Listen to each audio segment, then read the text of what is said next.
తిరుమలలో టోకెన్లు లేని భక్తులకు శ్రీవారి సర్వ దర్శనానికి 24 గంటల సమయం పడుతుందని టీటీడీ వెల్లడించింది. దర్శనం కోసం బాట గంగమ్మ ఆలయం వరకు భక్తులు వేచి ఉన్నారు.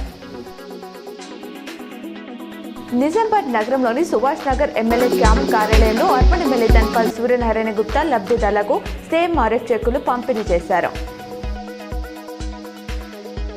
పశ్చిమ ఆసియాలో ఉద్రిక్తతలు కొనసాగుతున్నప్పటికీ భారత్కు మరో LPG కార్గో షిప్ చేరుకుంది. అమెరికా టెక్సాస్ నుంచి ఫిబ్రవరి 14న బయలుదేరిన ఫైట్సిస్ పయనీర్ అనే కార్గో షిప్ ఈ రోజు ఉదయం కొత్త మంగళూరు పోర్టుకు చేరింది.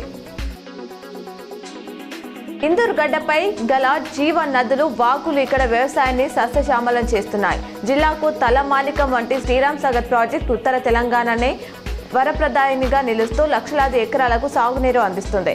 గోదావరి పర్వాలు తొక్కుతూ జిల్లా సరిహద్దులను తాకడం వల్ల ఇక్కడ వరి సాగు పసిడి పంటలను కురిపిస్తుంది.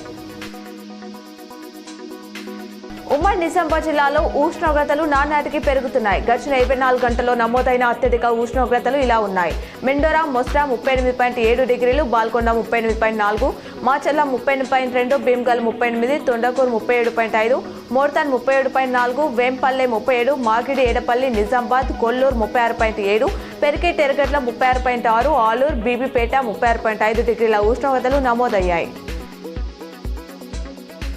అంగన్వాడీలకు కొత్త ఫోన్లు ఇచ్చేందుకు ప్రభుత్వం నిర్ణయించింది. ఈ మేరకు 38,000కు పైగా శాంసంగ్ ఫోన్లను కొనుగోలు చేసినట్లు సమాచారం.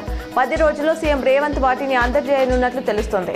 గతంలో ఇచ్చిన ఫోన్లు పాతవైపోవడంతో కొత్తగా 4GB ర్యామ్, 64GB మెమరీ సామర్థ్యం ఉన్న వాటిని ఇవ్వాలని నిర్ణయించిందట.